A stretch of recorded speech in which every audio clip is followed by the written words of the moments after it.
السلام علیکم ورحمۃ اللہ وبرکاتہ۔ میں آپ کا میزبان قاری محمد وسیم، جامعہ لائیو نیوز میوات ہریانہ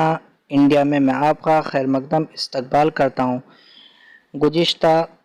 چند مہینوں پہلے بہت بڑا ایک CA، MPR اور NRC کو لے کر جس طریقے سے دھرنا پردرشن ہوئے شاہین باغ کے طرز پر، اور جگہ جگہ ملک کے اندر الگ الگ حصوں میں اپنی ماں بہنوں نے شاہین باغ کو قائم کیا، اور شاہین باغ کی نتیجوں کو اس طریقے سے قائم کیا کہ دلی سے لے کے تو کشمیر تک، اور کشمیر سے لے کے تو اندور، مدھیہ پردیش اور جگہ جگہ دیگر افرادوں میں شاہین باغ گونجا، اور شاہین باغ کے طرز پر مستوراتیں اکٹھی ہوئیں۔ مگر راجناتھ سنگھ نے ایک بڑا بیان دیا اس وقت کہ MPR، NRC اور CA کا بل پاس ہونے کے بعد اب اس کے اوپر قانون بن گیا ہے، اور اب اس وقت مہاماری چل رہی ہے، لوگ اس بیماری سے لڑ رہے ہیں، مگر اس کے باوجود بھی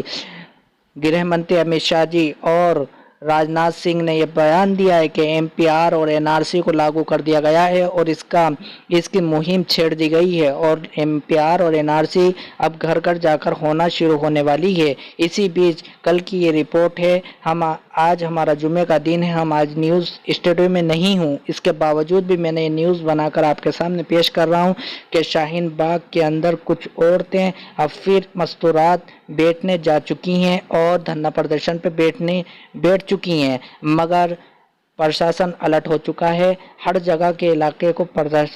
گرہ منتری امت شاہ جی نے پرشاسن کو الرٹ کر دیا گیا ہے، اور دلی کے اندر خاص طور پر پرشاسن الرٹ ہو چکا ہے، اور پھر ہمیں یہ لگ رہا ہے ہم یہ نہیں بھولیں امت شاہ جی اور گرہ منتری جی، ہم یہ نہیں بھولیں، دلی سرکار یہ سن لے کہ جس طریقے سے تمہارا گھنونا کام تم نہیں بھول سکتے، اسی طریقے سے ہم بھی MPR، NRC اور CA جیسے گندے قانون کو لانے کے اندر، کیا آپ یہ سوچتے ہو کہ ہم بھول چکے ہیں کرونا وائرس کے چکر میں؟ نہیں، بلکہ ہم لوگ آج بھی اس لڑائی لڑنے کے لیے ہم آگے ہیں، آگے رہیں گے، مگر ہم MPR، NRC اور CA ہم ہندوستان کے اندر نہیں ہونے دیں گے، کیونکہ یہ ملک ہمارا جتنا ہے رہے گا، اور اس سے ہم لڑنے کے لیے پوری کوشش کر رہے ہیں کہ ہم اس طریقے کے قانون سے ہر وقت لڑیں، اور ہم اس سے جیتیں گے بھی صحیح، مگر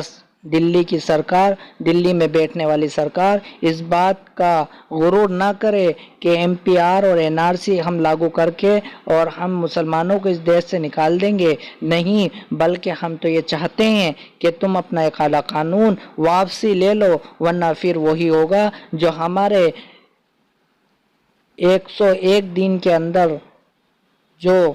شاہین باغ بنا تھا، پھر سے کرونا کو چھوڑ کر ہم پھر سڑکوں پر آنے پہ مجبور ہو جائیں گے، اور پھر ہم کرونا وائرس کو چھوڑ کر ہم پھر سڑکوں پر جب آئیں گے تو پھر کیا ہوگا یہ آپ خود جان لیں کہ آخر کیا ہوگا۔ ہم اس کے آگے کچھ نہیں کہیں گے۔ CA، MPR اور NRC کو ختم کیا جائے، کیونکہ اس وقت پھر اسی طریقے سے ہر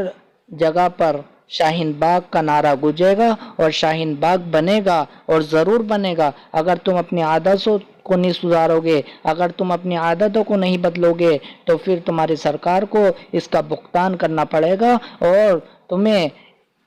اس سرکار کو ہمیں اچھی طریقے سے آتا ہے، کیونکہ ہم نے ہی تمہیں کرسی پہ بٹھایا ہے اور ہمارے ہی ووٹ سے تم بیٹھے ہو، مگر اب تم یہ کہتے ہو کہ CA اور MPR اور NRC لاگو کرنے سے ہم لوگ باہر کے دیش واسیوں کو لا کر بسائیں گے۔ ارے تم کیا بساؤ گے؟ تمہارے پاس جو یہاں کے رہواسی ہیں ان کو اپنے گاؤں پہنچانے کے لیے تمہارے پاس سادھن نہیں ہے، ان کو کھانا کھلانے کے لیے کوئی یوجنا نہیں ہے، ان کو غریبی سے ختم کرنے کے لیے یوجنا نہیں ہے، اور تم باہر کے لوگوں کو لا کر بسانے کی بات کرتے ہو۔ پہلے ان لوگوں کو تو سنبھال لو جو اس دیش کے رہواسی ہیں، جو اس دیش کے اندر پیدا ہوئے ہیں، جو اس دیش کی مٹی سے محبت کرتے ہیں، جو اس دیش کے ترنگے سے محبت کرتے ہیں، تم ان کو تو سنبھال نہیں پاتے ہو، تم باہر سے آنے والے لوگوں کو کیسے سنبھال لو گے؟ ارے گرہ منتری امت شاہ جی، تم جس بات کو یہ کہہ رہے تھے کہ ہم 1 انچ نہیں ہٹیں گے، اور آج وہ وقت آ گیا ہے کہ تمہارے کو دیکھ کر شرمسار ہو رہی ہے پوری